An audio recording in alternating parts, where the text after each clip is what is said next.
Yes munyemerera none mbatambagize mbambutse umupaka wa Rubavu kuri la Corniche cyangwa kuri Petite Barriere bitewe n'ahantu ushaka guca kugira ugere hari Igoma mbabwire cyangwa se mbabwire cyari cyabaye ejo hashize habaye amateraniro twabaye yitabiriwe n'abayobozi ba M23 bafatanyije n'abaturage benshi cyane ndetse bavuga ko ari amasengesho yo gushimira Imana no gusaba turaza wenda kubumvisha audio ariko ndajya umutega amatwi neza mwumve ubu kano kanya nkuko byaye bigaragara harimo abayobozi bakomeye nyine bo mu mutwe wa M23 u Rwanda na FARDC ngabo za RDC n'ubundi rero bari bishimiye ibyo bamaze kugeraho ndetse bigaragara ko abaturage babumva cyane hari abaturage benshi cyane urujya n'uruza nabango ni benshi cyane nkurikije uko nabibonaga reka twumve wenda ko byabimeze nawe utega amatwi yabo mwari mubi seulement vous saviez mwari mubi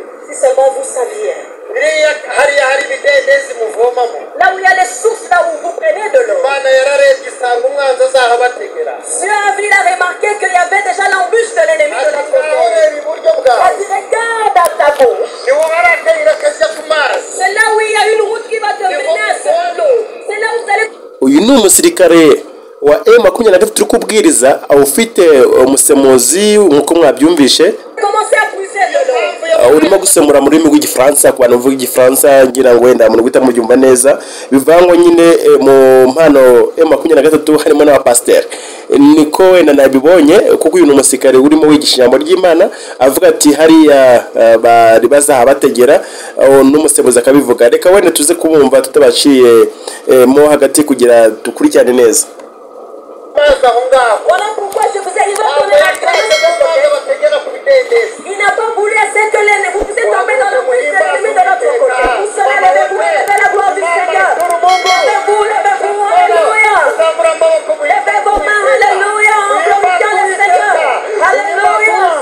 Levez la gloire du Seigneur. Levez la gloire du Seigneur. Alléluia, levez la gloire du Seigneur. Alléluia. Tous ceux-là qui sont debout, que le Seigneur vous bénisse, asseyez-vous. Asseyez-vous. Voilà une raison. Qu'on ne pourra pas cesser de louer l'Éternel. Je ne parle pas beaucoup. Mais je suis en train de dire des miracles que le Seigneur a fait. Je suis en train de parler des miracles de l'Éternel. Je suis en train de parler des miracles de l'Éternel. Mais disons la vérité. Est-ce qu'on était fort plus que l'armée de l'État? Ahanga bagiye kuvugisha ukuri baravuga bati se cyangwa se bagushimira bati ese imbaraga dufite twebwe M23 cyangwa se M23 zari zifite ubushobozi nk'ubwa leta aho wabyumvishe zari zifite ubushobozi nk'ubwa leta reka twumve Est-ce que c'était si qu'on puisse battre l'armée de l'État? C'est la force de l'Éternel qui l'a fait. C'est la force de l'Éternel qui l'a fait. C'est la force de l'Éternel qui l'a fait. C'est la force de l'Éternel. Alléluia. Il a détruit la muraille de Jéricho pour le peuple d'Israël. Et ils ont commencé à utiliser les trompettes pour le langage. Mais quand on écoute ce qu'ils ont pris les trompettes pour chanter, et Jéricho est tombé, vous savez que c'est pas une histoire. Vous savez que c'est sont écrits. Vous savez que c'est pas écrits seulement. Mais Dieu a détruit Jéricho. Il y a Dieu qui a détruit Jéricho. Dans le nom de Jésus-Christ. Dans le nom de Jésus-Christ.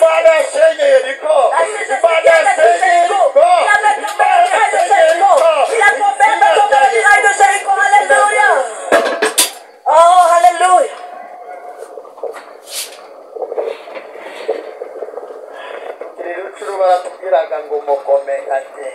Et quand on était encore à Outou, on était en train de dire que vous ne pourriez pas percer. Vous ne pourriez pas percer. Vous ne pourriez pas percer. On était en train de dire que l'armée à Goma est plus fort que vous. Mais le psalamiste avait dit celui qui n'est pas fort, il ne peut pas te faire peur. C'est lui qui ne sait pas prier plus que toi qui ne peut pas te faire peur. Celui-là qui ne sait pas prier qui ne prie pas te faire peur. Celui qui ne sait pas prier qui ne te passe pas peur.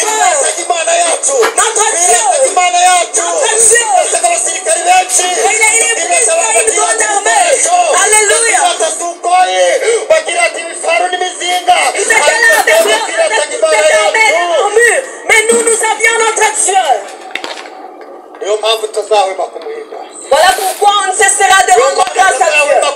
Voilà pourquoi on ne cessera de rendre grâce à Dieu. Lui qui a détruit Jéricho, lui qui a fait tomber la muraille de Jéricho, lui qui a fait tomber la machine de la vache. Wana wa Israeli wakaenda Et les enfants d'Israël sont passés. Alléluia. abafite gushidikanya ku bantu batumva ururimi ari gusengamo hariya cyangwa se ari kubwirizamo, ari gufata ikinyarwanda. Murabizi ko mu burasirazuba bwa Kongo cyangwa se muri Kongo muri rusange baravuga igiswahili cyane hamwe n'igifaransa cyane. Niyo mpamvu murumva rimwe arimo abwiriza mu kinyarwanda akongeramo sometimes cyangwa se rimwe na rimwe akavangamo n'igiswahili, kuko harimo n'abakongomani wenda batazi ikinyarwanda neza. Ariko muri rusange mu burasirazuba bwa Kongo benshi bavuga ikinyarwanda, ariyo mpamvu ari kubwiriza mu kinyarwanda, bakajya n'umwinterpreta wabo uri kuvuga mu gifaransa nko cyiza cyane ko mwabyumvise. Qui ont encore des doutes, imana izabahana. Dieu va les punir. Imana yaravuze ngo bazashidikanya ku nsinzi y'uru rugamba. Et Dieu a dit tout celui-là. Dieu a dit tout celui-là qui pourra douter de la victoire de ce combat. Il pourra être puni. Ils vont voir, mais ils vont écouter, mais ils ne pourront pas voir. Et ceux-là qui croient en lui, sans doute. Alléluia, le gloire du Seigneur. Ceux-là qui croient, alléluia.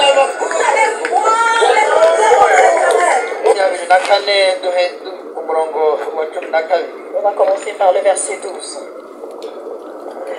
maze kuko ubugome buzagwira urukundo rwa benshi ruzagwira. On va lire au nom de Jésus dans Matthieu 24, 12. Et parce que l'iniquité sera accrue, la charité du plus grand nombre se refroidira. Amen.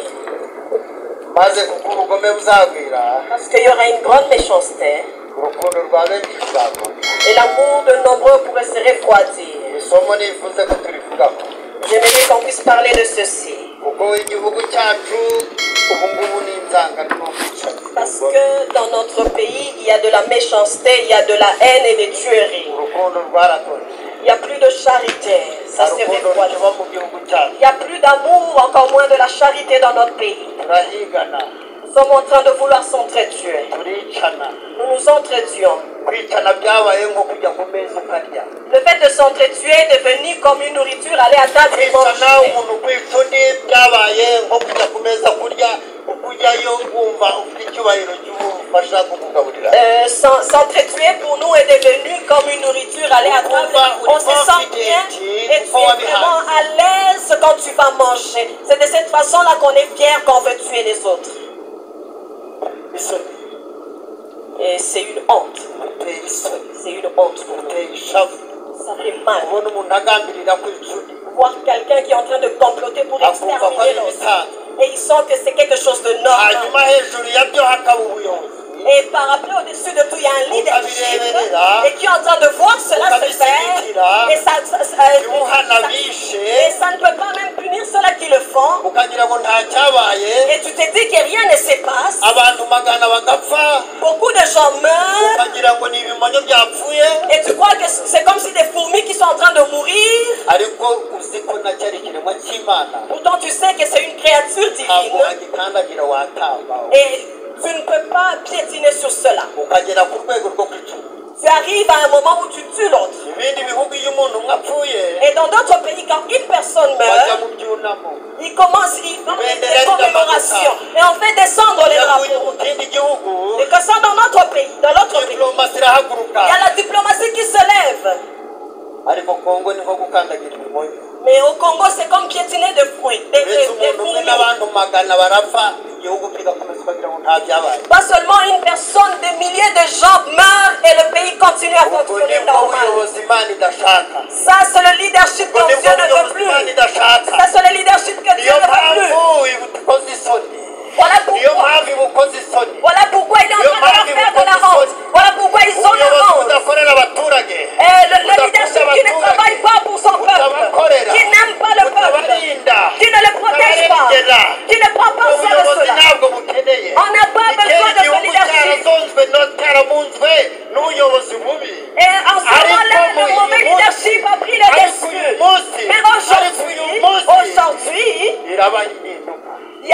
changement qui vient.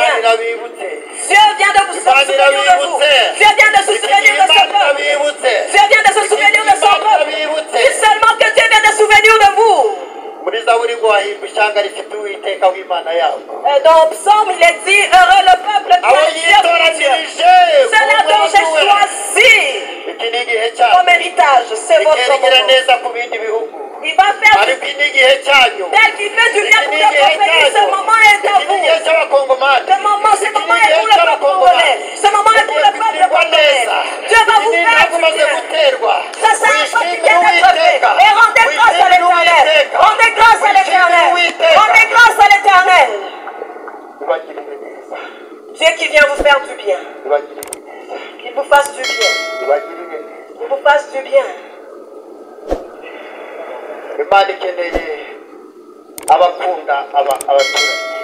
Dieu aime le peuple qui aime son peuple. Dieu a besoin de ce leader-là qui prenne soin de leur peuple et qui ne peuvent pas dormir. Il a besoin de gens qui aiment le pays. Il a besoin de gens qui servent le pays, qui aiment le pays et aiment le développement de son peuple. Dieu ne veut pas de ces gens qui veulent faire remplir leur ventre seulement. Non. Non.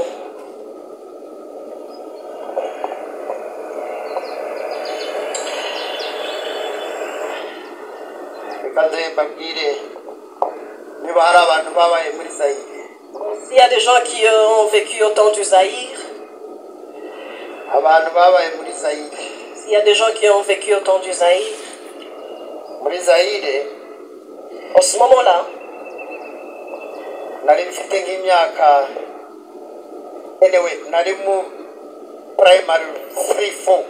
j'étais comme en 3e, 4e primaire en ce moment-là.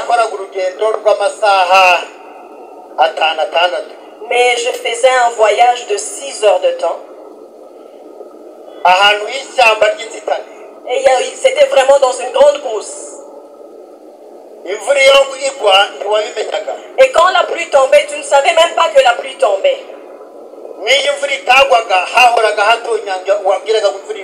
Et même s'il n'y avait pas de la pluie, il y avait toujours des gouttes d'eau comme s'il y avait de la pluie. Et quand je venais de la maison en allant dans un autre endroit,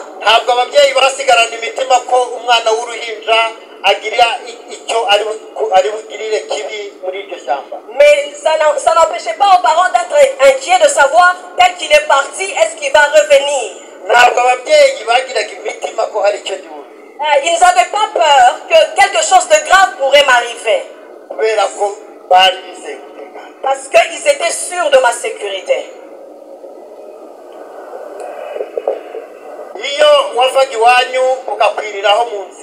Et quand tu marchais et que la nuit tombait avant que tu n'arrives, là où tu arrivais,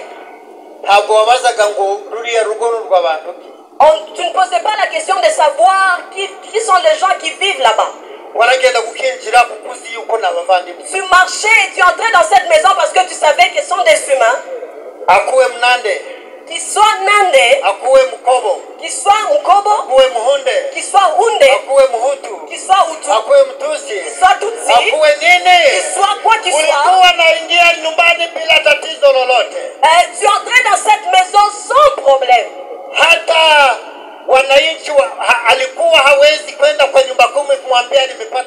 Tu ne pouvais pas même aller voir le chef de quartier et dire que j'ai un visiteur. Parce qu'il n'avait pas de condamnation en lui. Il n'avait pas de condamnation. Il savait seulement que c'était un frère. Et lui, il l'accueillait comme un frère. Et lui aussi, il était comme un frère. Même si tu étais un enfant. Même si tu étais. Et quand tu arrivais, tu avais fini de manger. Il préparait encore pour toi de la nourriture. Et même l'homme et la femme peuvent te laisser le lit pour que tu puisses être à l'aise. Et le matin, on te accompagne. Il y avait de l'amour. Il y avait de l'amour. Mais il n'y a plus d'amour. Il n'y a plus de la charité.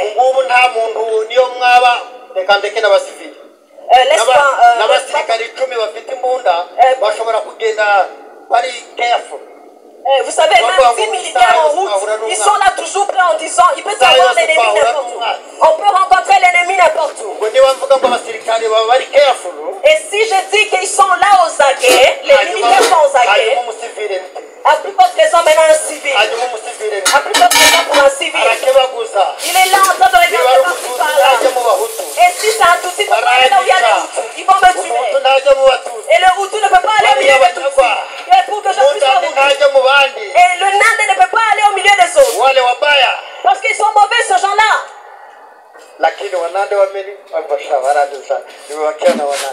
Moi j'ai vécu avec les Nande. Et ils m'aimaient beaucoup. Alléluia! Yes, nguko uko amasengesho yari ameze, yari umuriro mu yandi magambo bavuga ku mateka ya Kongo cyangwa se ya EDC uyu munsi, akagenda ageranya na Zaire ya kera, yagiye avuga ukuntu we ku giti cye ubwo yigaga ndetse ari muri icyitwaga Zaire aricyo cyahindutse EDC. Urumva ko harimo itandukaniro rinini cyane. Rero mu gushima Imana hamwe n'abaturage benshi cyane hari Goma, yahavugiye byinshi cyane uko mwagiye mubyumva, wenda ntabwo twajya indicerizi ngo tukibagezeho ko na amasaha menshi cyane, ni incamakeya. Nagira ngo gusa mbumvisheho gakeya ibintu bari gushimira Imana, ubundi ni ibihe, ni iki bari gushimira Imana nubwo ari mu marwana za Bukavu wenda bikaba bibi cyane. Ubu bari kwizihiza iki, barimo bishimira iki, nyaho twabyumvishe. So aha ni kuri Tera TV rero, kandi subscribe ni ubona ko ari ingenzi, tuye twibana mu biganiro bigiye bitandukanye. Nyaboneka uragaciro nawe uza ukatwumva ariko utabakana subscribe yikande, kuko uzaba uje mu muryango mugari. Aha niho honyine tuzatugenda tuganira ibintu bigiye bitandukanye cyangwa se makuru agiye atandukanye mu buryo butandukanye. Ciao ciao, ikiganiro cyo ni kigaruka, turabakunda cyane.